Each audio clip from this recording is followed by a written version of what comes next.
Eu quero nesta oportunidade convidá-los para um texto da Palavra de Deus, o livro aos Hebreus, no capítulo 13, e o versículo de número 7, que nos diz assim: Lembrai-vos dos vossos pastores, os quais vos pregaram a palavra de Deus, considerando atentamente o fim da sua vida, imitai a fé que tiveram. Jesus Cristo, ontem e hoje, é o mesmo e será para sempre. Nestes minutos que a nós fora concedido para ministrar a palavra do Senhor, nosso Deus, queremos falar sobre legado pastoral. Baseado neste versículo de número 7 do livro aos Hebreus, encontramos aqui alguns legados que o pastor deixou ao passar pela sua igreja. Meus queridos irmãos, o livro aos Hebreus, uns dizem cartas, outros dizem livro. Eu prefiro usar o termo livro. É a Bíblia Sagrada. Ela tem os seus livros e também tem as suas cartas. E aos Hebreus tem mais um sentido de livro em si. Por escrito desde Roma para os judeus. Alguns dizem que fora direcionado para Jerusalém, outros dizem que fora direcionado para os hebreus que estavam dispersos por todo o Império Romano. Provavelmente escrito no ano 68 depois de Cristo, porque ele, escritor aos Hebreus, ele não faz referência a algo de suma importância que seria a destruição do templo. Aqueles dias que o livro fora escrito, o templo ainda permanecia de pé. E o escritor, muitos se debatem sobre quem escreveu aos Hebreus. Há uma corrente de pensamento que defende que o livro fora escrito por Paulo. E esta corrente ganha muita força porque a tradição da igreja cristã devota a Paulo o escrito aos Hebreus. Há outra corrente que diz que foi Apolo, devido a Apolo ser bastante versado no Antigo Testamento, eloquentemente conhecedor do Antigo Testamento, e por encontrarmos no livro aos Hebreus esta analogia muito marcada concernente às coisas do Antigo Testamento em suas páginas. Também, meus irmãos, outros dizem que foi Barnabé. Barnabé que escreveu este livro, por também ser ele da tribo levita, ele tinha um conhecimento também abalizado do Antigo Testamento. Queira sim, queira não, até hoje fica-se o mistério, porque não fora revelado a ninguém quem realmente escreveu este livro aos Hebreus. Uma das coisas que fica saliente aos Hebreus é sobre a superioridade. Em Hebreus nós encontramos esta palavra abundantemente nos seus capítulos. A superioridade. E a preocupação do escritor é apresentar a superioridade de Cristo, referente aos anjos e referente a Moisés, a superioridade do sacerdócio de Cristo, que é superior ao sacerdócio araônico, a superioridade da aliança, nova aliança de Cristo, que é superior à antiga aliança, a aliança feita de Deus com o povo de Israel no Monte Sinaí. Então, este livro tem muito sobre a superioridade. E esta superioridade está permeando os seus capítulos. Mas nós não queremos, de maneira nenhuma, nos ater na estrutura literária do livro, mas queremos partir para aquilo que queremos deixar a todos nós, o legado pastoral. Neste versículo de número 7, o escritor disse: Lembrai-vos dos vossos pastores, os quais vos pregaram a palavra de Deus, considerando atentamente o fim de sua vida, imitai a fé que tiveram. Estas são palavras que ficam muito claras no desejo do coração deste escritor, de transmitir à sua audiência realmente o que eles deveriam ter em consideração. E ele fala sobre um legado que um pastor deixa ao passar por uma congregação. Eu queria, nesta oportunidade, dizer a você e a mim quais serão os legados que nós, como obreiros e pastores de igreja, deixaremos quando a nossa vida aqui se findar. Nesses dias em que esta epidemia tem avassalado de uma parte a outra, ceifando muitas vidas, e dentre elas muitos homens de Deus que tiveram um ministério pujante e marcante, vendo, por exemplo, o sepultamento do pastor Sebastião Rodrigues, ali do Mato Grosso, da nossa convenção no Mato Grosso do Norte, quando era sepultado, aquela caravana de mais de 5.000 pessoas acompanhando aquele féretro, chorando os irmãos, clamando e tendo um sentimento de muita dor na alma, significando que aquele obreiro, o pastor Sebastião Rodrigues, tinha e teve um legado grande deixado no coração da igreja do Mato Grosso. A pergunta é: qual é o legado que eu e você, como obreiros, como pastores, estaremos deixando para a nossa igreja, para os crentes aonde nós estamos pastoreando? Qual é o legado que você está deixando? Qual é o legado que a igreja tem visto em você? Meus queridos irmãos, surge então uma pergunta: o que é legado? Legado é aquilo que eu deixo em você. Legado é completamente diferente de herança. Herança é aquilo que eu deixo para você. O legado é aquilo que eu deixo em você. A herança, ela é transitória, ela não é permanente. Você pode tê-la hoje, como pode perdê-la amanhã. O legado, ele é permanente. O tempo não consegue destruir. O tempo não consegue aniquilar. Não pode ficar no esquecimento. Volta e meia alguém lembra de um legado deixado por algum homem de Deus que passou por uma igreja, por uma congregação. Então legado é algo permanente, legado é algo que eu deixo em você, é uma marca indelével que ali fica no seu coração, na sua vida e que lhe acompanha por toda a trajetória de sua vida.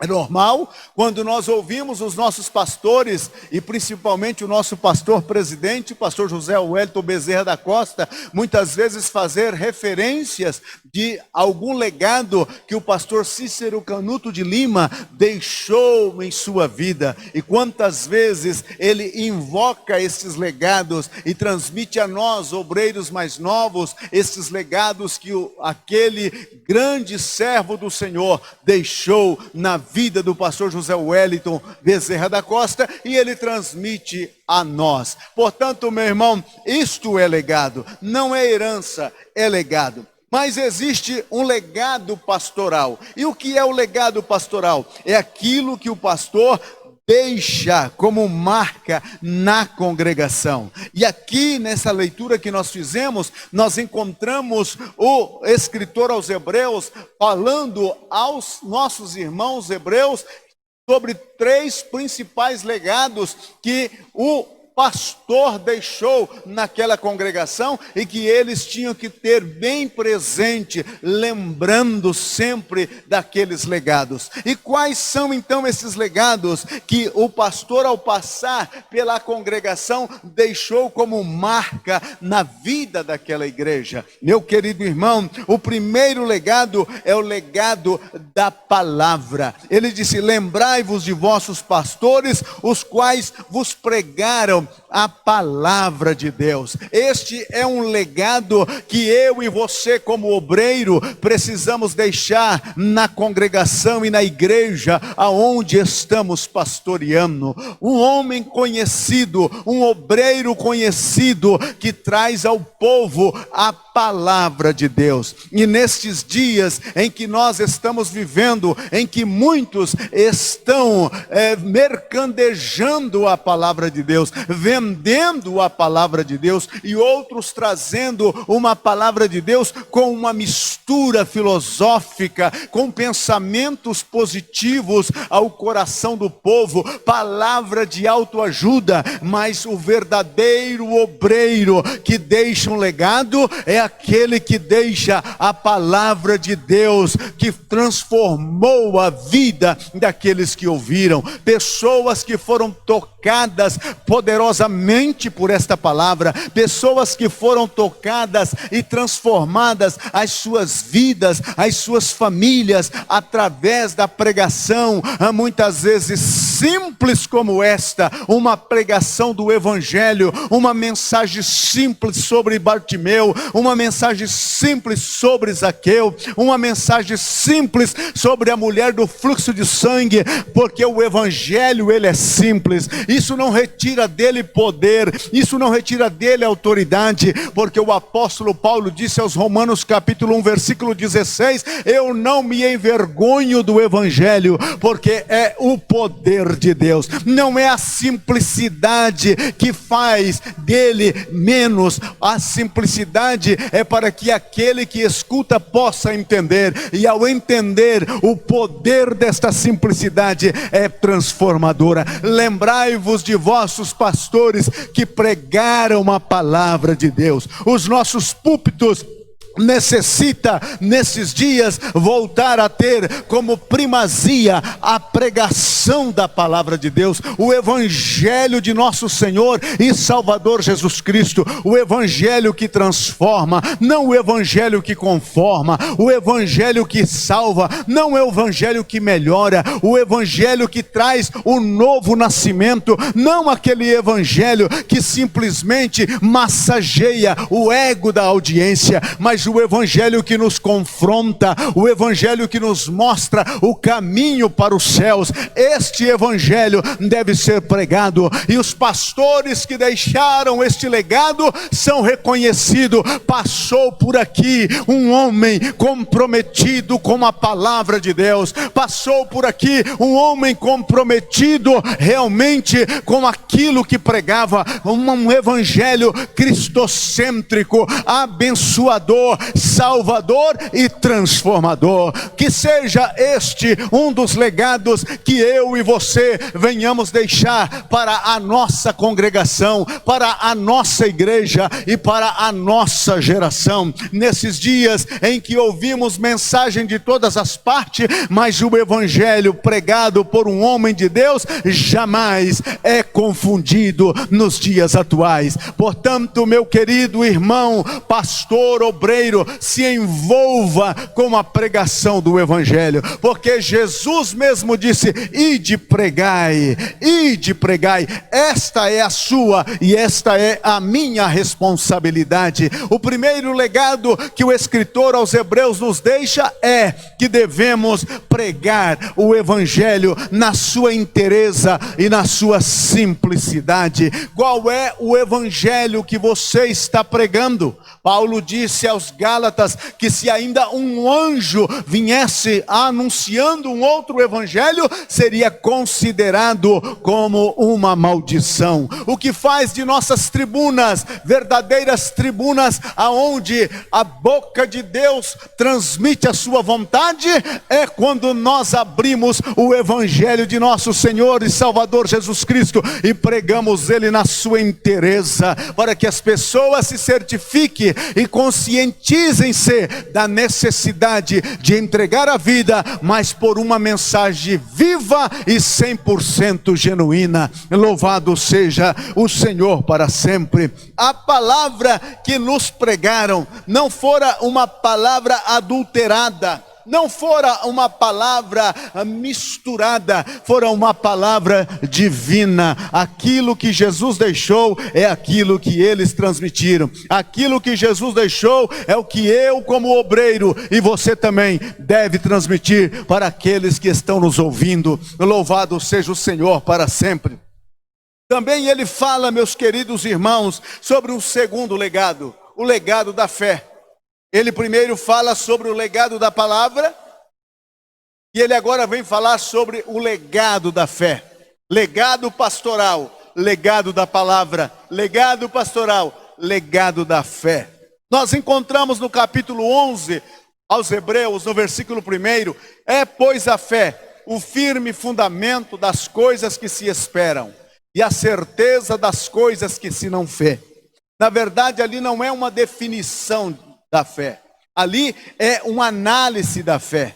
O que a fé faz, o que a fé produz. E o escritor aos Hebreus, ele disse aos leitores deste livro que eles deveriam lembrar da fé que aqueles pastores que os ensinaram deixou. E esta fé não era simplesmente uma fé teórica, era uma fé ativa, uma fé em ação. Não era uma fé simplesmente subjetiva, mas era uma fé verificável pelos frutos que o acompanhou. Ele é semelhante a Tiago: mostra-me a tua fé pelas obras. Não me mostre a tua fé de palavras somente, me mostre a tua fé pelas obras. E o escritor aos Hebreus, ele apresenta dois tipos de fé. Fé para vencer, no capítulo de número 11 da sua carta, ali nós encontramos a galeria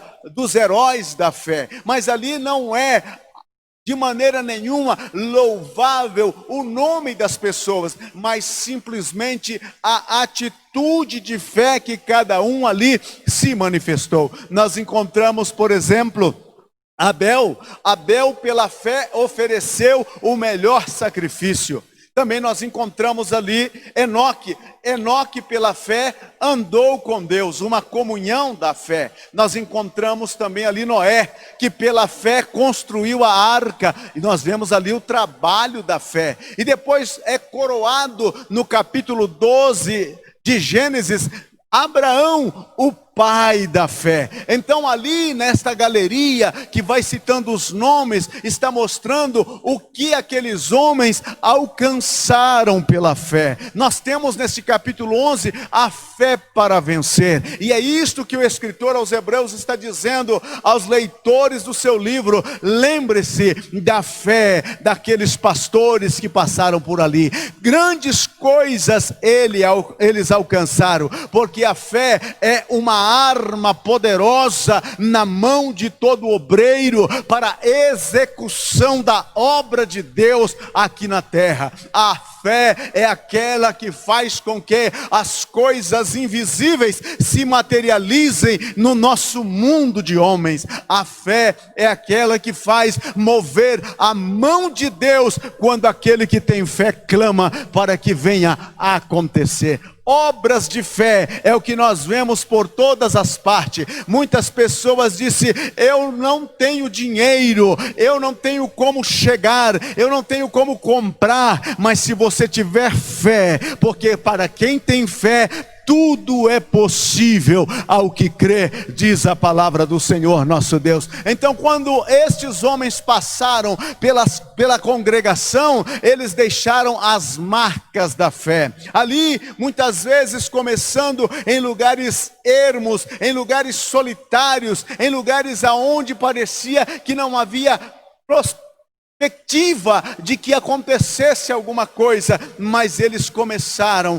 com fé, colocando um tijolinho a cada dia, e estes homens levantaram verdadeiros monumentos de fé. Portanto, meu querido irmão, vale a pena você e eu, como obreiro, espelhar-nos em homens e mulheres de fé que a Bíblia nos apresenta e homens e mulheres de fé que circulam no nosso meio dentro do ministério, porque estes homens, eles têm experiência de fé e pode comunicar ao nosso coração algo novo, algo grande e algo permanente. Louvado seja o Senhor para sempre. E a fé, ela brota num coração simples, ela germina num coração que muitas vezes parece improvável. Eu experimentei em uma certa ocasião um testemunho de fé, porque a fé, ela não escolhe extrato social, ela escolhe um coração que crê.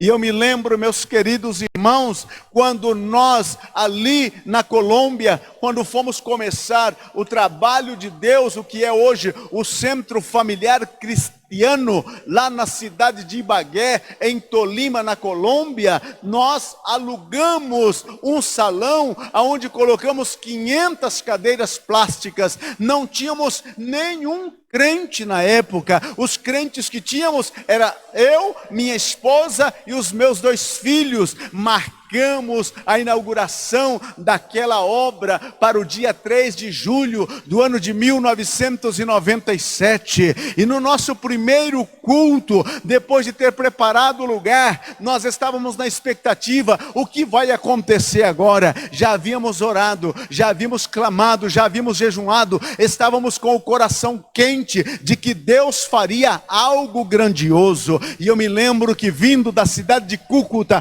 o pastor Satírio, para ser o pregador da nossa primeira reunião, do nosso primeiro culto, e quando nós abrimos o salão, vieram 239 pessoas para o primeiro culto. Foi algo extraordinário. Pastor Satírio pregou, me lembro até hoje da sua mensagem em Gênesis capítulo 1, versículo de número 2. Ele pregou como nunca, e ao fazer o apelo, 39 pessoas entregaram a sua vida para Jesus, e ali nasceu o que é hoje Centro Familiar Cristiano das Assembleias de Deus na cidade de Ibagué. Então são obras de fé. Quantas vezes as pessoas chegaram pedindo oração em seu favor por necessidades de saúde, de problemas, de portas fechadas, e naquele momento a oração da fé funcionou na vida dessas pessoas,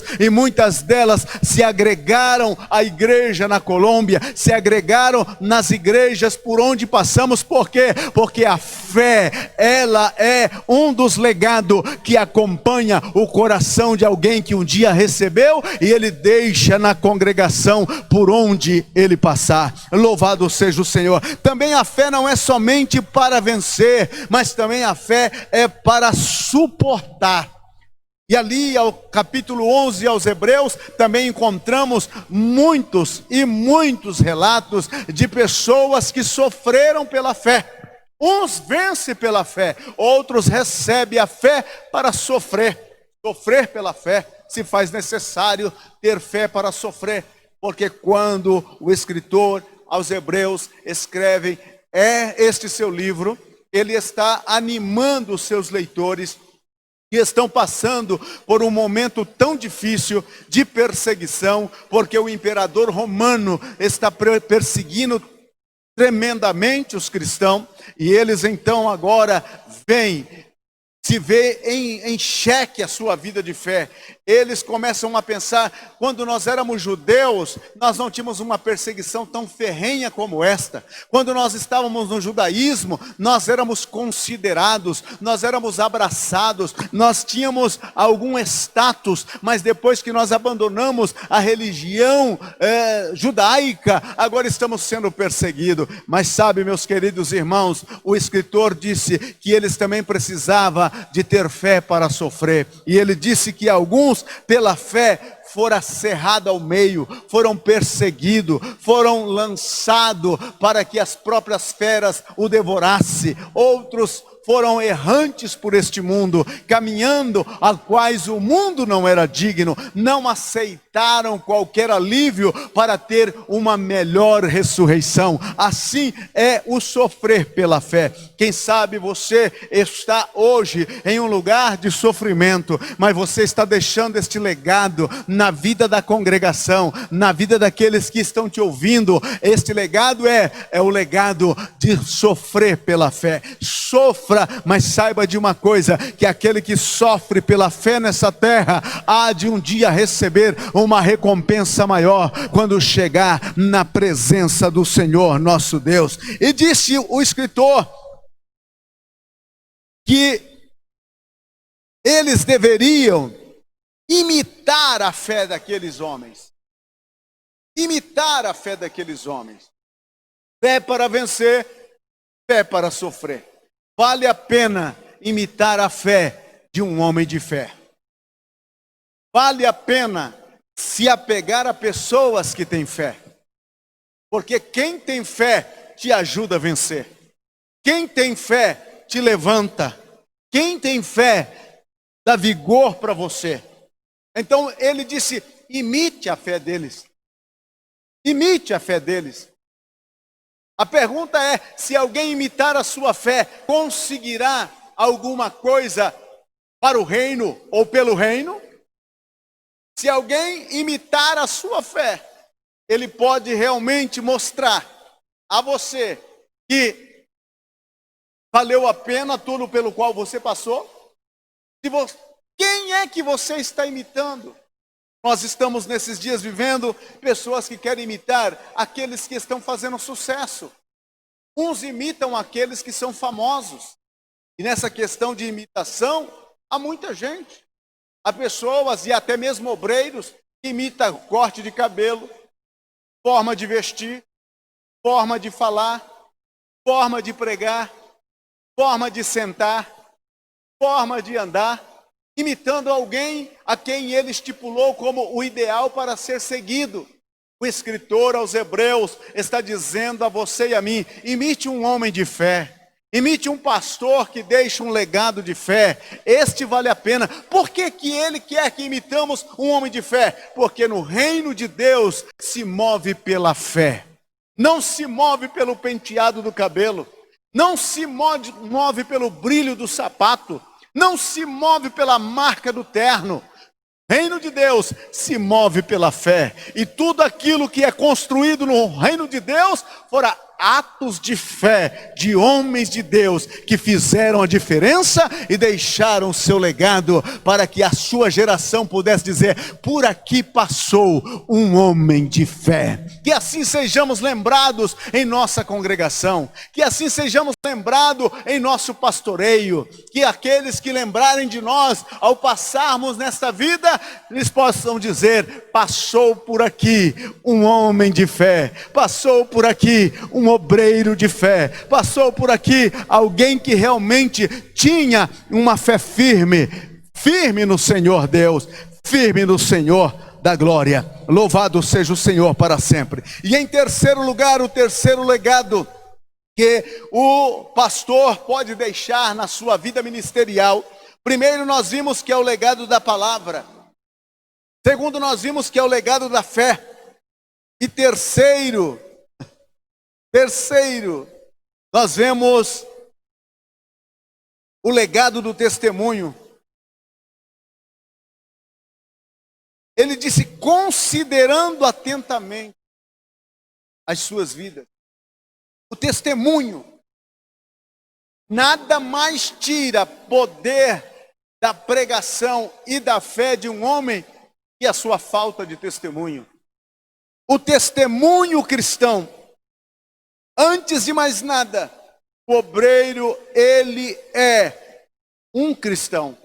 E como cristão, ele tem a obrigação de ter um testemunho ilibado. Ele não pode, de maneira alguma, dizer, faça isto, enquanto ele está fazendo outra coisa diferente. Ou dizer, faça o que eu mando e não faça o que eu faço. Não é este tipo de legado que vamos deixar quando passarmos na nossa geração. Qual é o legado? É o legado de um testemunho, como um cristão em qualidade de servo. Serviço, prestar um serviço. Este deve ser o nosso testemunho. Jesus disse que o Filho do Homem veio para servir e não para ser servido. Daí um testemunho válido para que eu e você venhamos a seguir o testemunho de servo cristão. Serviço em favor do reino, serviço em favor das pessoas, serviço em favor da igreja, que estejamos sempre prontos para servir e não para sermos servidos. A Bíblia diz no capítulo 13, do Evangelho de João, naquela primeira ceia e naquela celebração da Páscoa, que Jesus chega no lugar aonde vai celebrar a Páscoa com os seus discípulos.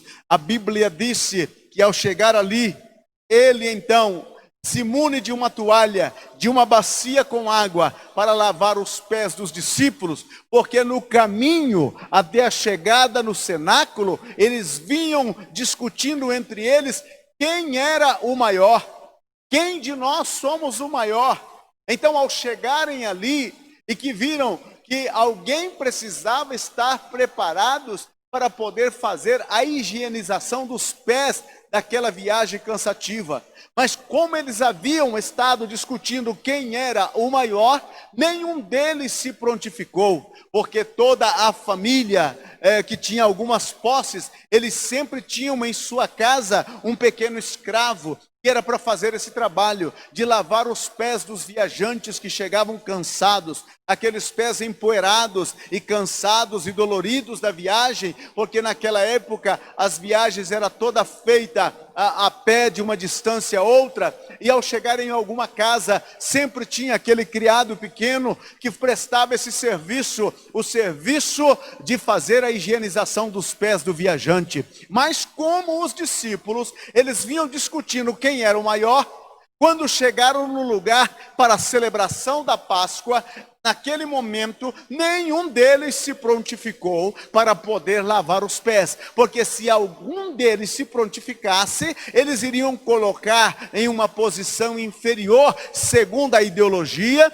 e o pensamento deles. Como nenhum deles se prontificou, a Bíblia disse que Jesus se arma de uma toalha e de uma bacia com água e começa a lavar os pés dos discípulos, mostrando que ele, sendo o maior, lavou os pés dos seus discípulos, demonstrando a todos que um servo cristão precisa estar disposto a prestar um serviço e estar disposto a prestar serviços humildes. Então aqui o escritor aos Hebreus disse que nós devemos guardar o legado do testemunho, o testemunho daquele que quer servir, o testemunho daquele que está em estado de humildade. Esta deve ser a posição de testemunho, de legado que deixa o obreiro, o pastor na sua congregação.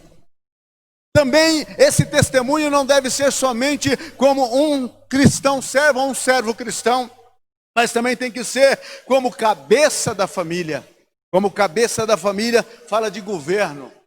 Paulo disse que era necessário que o obreiro tivesse a sua família em sujeição, que governasse bem a sua casa, porque se não governa bem a casa, como vai cuidar da igreja de Deus? Então o legado daquele homem obreiro, daquele pastor, como testemunho, é que ele tem a sua família organizada, a sua família bem dirigida, a sua família bem aconselhada. Se ele tem filhos pequenos, ele tem a responsabilidade de instruí-los no caminho da fé cristã. Ele tem que trazê-los para o templo, para os dias de reuniões. Os seus filhos têm que estar na escola bíblica dominical. Os seus filhos têm que estar nos cultos regulares da igreja. Os seus filhos têm que manter um testemunho cristão.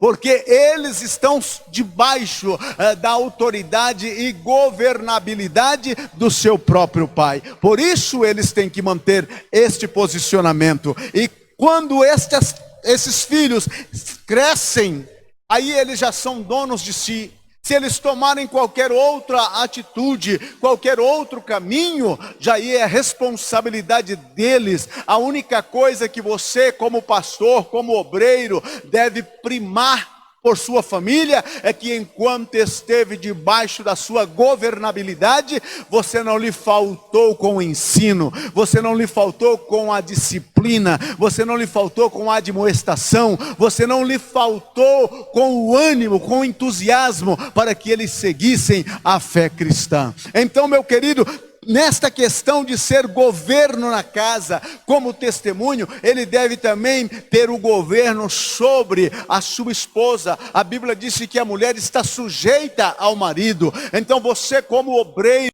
deve deixar como legado para a congregação um testemunho em que você leva a sua esposa subordinada à sujeição que a Bíblia fala. Mas essa sujeição não é aquela sujeição à base de chicote, aquela sujeição à base do carrasco. Não, é uma sujeição na prática do amor, demonstrando para sua esposa que você a ama de verdade, assim como Cristo amou a igreja. E como foi que Cristo amou a igreja? Cristo amou a igreja de uma forma sacrificial, ao ponto de dar a sua vida por ela. É este tipo de amor que Paulo, em Efésios 5, recomenda a nós, homens, maridos, e principalmente a nós, obreiros, que o nosso amor para com a nossa esposa deve ser um amor a ponto de estar com uma disposição tremenda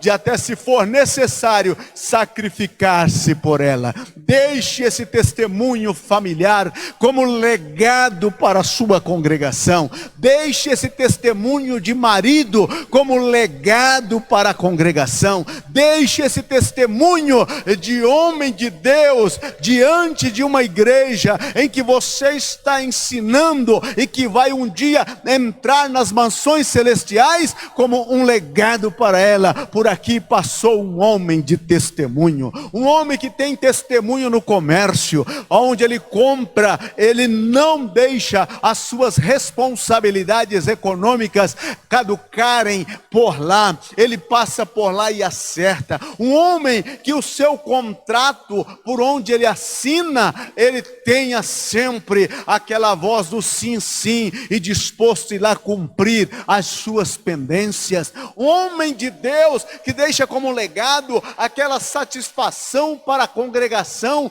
porque os nossos irmãos, eles caminham pela cidade e eles conversam com as outras pessoas, e as outras pessoas perguntam: olha, você congrega em que igreja? E então naquele momento o crente diz: eu sou daquela igreja. Ah, eu conheço o seu pastor, ele esteve aqui na loja. É um homem honrado, um homem que compra e paga, um homem que tem realmente uma moral elevada. Vale a pena ter um homem como este para se espelhar e para seguir os seus passos, porque o legado dele vai ficar na congregação. Então, meu querido irmão, esses 3 legados são de suma importância para nós, como obreiros que somos na obra do Senhor, no reino do Senhor, que tenhamos sempre uma palavra de Cristo genuína para a nossa igreja, que tenhamos sempre uma fé que realmente faça com que as coisas impossíveis venham a acontecer no meio da congregação, e tenhamos um testemunho que fale mais alto do que nossas palavras,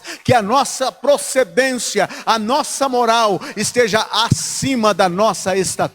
Todo homem, toda mulher que tem uma moral acima da sua estatura, vale a pena ouvi-lo, vale a pena realmente segui-lo, e vale a pena sempre lembrá-lo deste legado que ele deixou quando passou por nossas vidas. Louvado seja o Senhor para sempre. Queremos nesta oportunidade agradecer a Deus pela vida de todos os nossos irmãos e pedir que o Espírito Santo nos ajude a ser pastores que deixa legado por onde passarmos.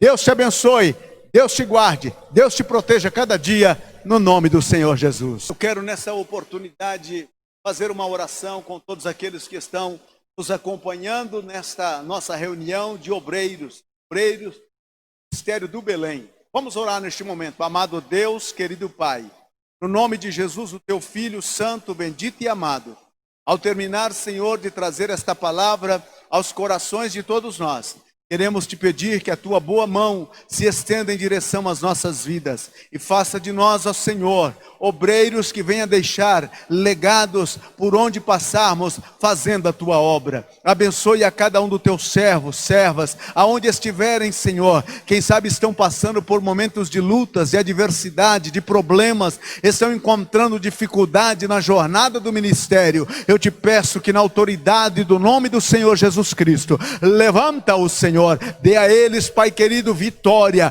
Usa eles nesta geração para a glória do teu santo nome. Pai celestial, Pai eterno, dando do teu Espírito Santo, enviando o teu avivamento e ajudando-nos nesta hora, Senhor, em que estamos enfrentando este momento especial em todo o nosso país, e que muitos de nós estamos fazendo aquilo que nunca fizemos, aquilo que nunca pensávamos em fazer, que era, Senhor, usar dos meios mais diversos para anunciar a tua palavra. Eu peço o respaldo do teu Espírito Santo, a unção da tua graça, que a tua palavra na nossa boca seja como fogo, que venha, Senhor, tocar nos corações e transformar, que a nossa fé, Senhor, imbuídas, Pai, de uma palavra viva, possa fazer acontecer milagres, maravilhas e grandiosas coisas na vida daqueles que nos seguem e na vida daqueles, Senhor, que te adoram. Pai, que o nosso testemunho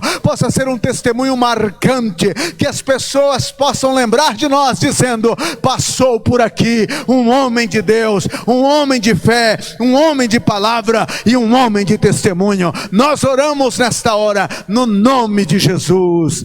Amém, Senhor.